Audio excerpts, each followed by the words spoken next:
throwdown in the boogie. That's right. The Orioles hit the Bronx Tuesday, a desperate bunch coming off a 4-game sweep at the hands of the expansion Devil Rays at home. 14 games behind the Yankees in the loss column, so Baltimore definitely needed to take at least 2 of 3 from the Yankees in their 3-game set.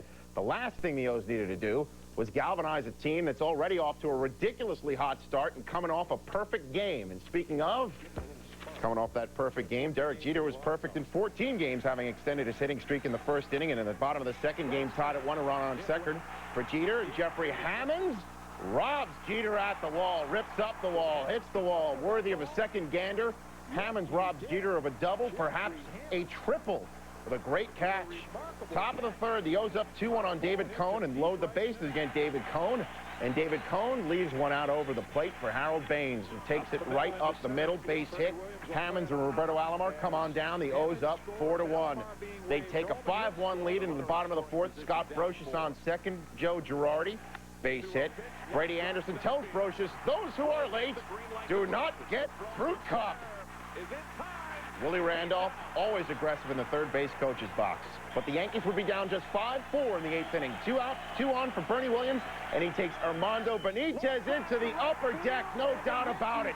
3-run shot, Yanks up 7-5, and Benitez takes out his anger on Tino Martinez. Next hit plunks him. Benitez immediately ejected. The Yankees take immediate umbrage. Darrow leads the charge from the dugout, and Graham Lloyd leads the charge from the bullpen. Oh, holy heck, breaking loose. Getting in their shots, and Darrow would get in his shot on Benitez. Yankees very touchy about Martinez, and everybody touching everybody, and this was the scariest moment when everybody's spilling into the dugout. George Steinbrenner looking on and concerned.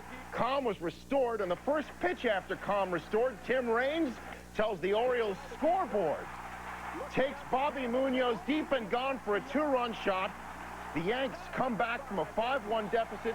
This game went off without incident in the 9th inning, and the Yankees win a wild one, 9-5, from the perfect game to the imperfect game. This fight occurred one day after the 22-year anniversary of the infamous Lou Piniella, Carlton Fisk, Craig Nettles, Bill Spaceman Lee brawl at the stadium. The Orioles fall 12 games behind the Yankees, 15 back in the loss column in a game that will cause far more ripples than the ones in the East standings, as in should baseball have a you can't leave the bench rule like hoops and hockey, as in if pitchers hit in the American League, would Benitez feel free to plunk Tino between the 2 and the 4, as in if AL President Gene Budig has a beeper, how quickly did it go off? Now for the reaction, including quintessential George M. Steinbrenner III. See, when you get a guy throwing 100 miles an hour, and he does something like that, you know, you understand the frustration of giving up a home run, but that doesn't by any means justify that action. I think, you know, you give a home run, you know, you be a professional. Be a man. Be a man. As bad as I've seen a fight in my years playing baseball, I mean, this is pretty ugly right here. You ought to be suspended for a month. You could really kill a guy the way he threw that ball if you look closely at it. How do you feel about your team? How can you feel? We took it right to him. I feel very proud of them, all of them. I guess if you can't win ball games, you got to try to win fights. I guess that's what it is. That's the worst I've seen in 25 years in the game. But that guy, they should take a close look at him and how he threw that pitch. That was terrible. Everybody in here is frustrated the way things have been going for us, but it seemed like it reached a boiling point. And Armando's frustrated. He gets a home run hit off him, they take the lead, and he hits the next guy. And as far as being in Tino's shoes, I'd be upset too, because you never want to get hit by that little white ball and you got throwing 97, 98 miles per hour on purpose. I mean, that's dangerous, and you hate to see it, but it's part of the game, and we hopefully move on. Are you worried about the next 2 games, George? What might happen? Well, I hope nothing happens. I just hope we keep kicking the hell out of them, that's all. That's what I hope. That's the best way to tell them. George, does the league have an obligation to make a statement here? Well, I don't know. I think Dr. Budig will react tomorrow, certainly. He'll study it carefully, and then I think he'll see what I saw, and hopefully he will react. Now, he may react by saying he wants Peter and Angelos and I to go 3 rounds and settle it. Then I'm ready. I'm working out 3 days a week. Where's Costanza? Yet another loss and yet another blown save for the Orioles pen, which was the team's backbone last season. They're 3 blown saves short of last season's total, and they certainly miss Randy Myers, not just his numbers either. As you saw in this game, the O's miss his intangibles as well. We'll have more on Benitez v. Martinez later in the show. George Steinbrenner was visibly shaking when he began his post-game, post-fight news conference, but by the time it ended, the Yankee owner had calmed down enough to make a joke about an ugly brawl, saying maybe Bud Selig will have Steinbrenner and Orioles owner Peter Angelo settle the whole thing by going 3 rounds. Added George, I've been working out 3 times a week. It's good stuff, George. Too bad it doesn't take away any of the bad taste. Now, the origins of Tuesday night's brawl may have been from 3 years ago. Armando Benitez, then a rookie, gave up a grand slam to Seattle's Edgar Martinez. Next Mariner batter, Tino Martinez, got drilled by Benitez. That almost touched off a serious brawl. Now, back to the here and now. On Tuesday night, it was Tino, of course, a Yankee, getting drilled again. And watch what he says. That's 2 times that's happened. It touched off a 10-minute fist fight.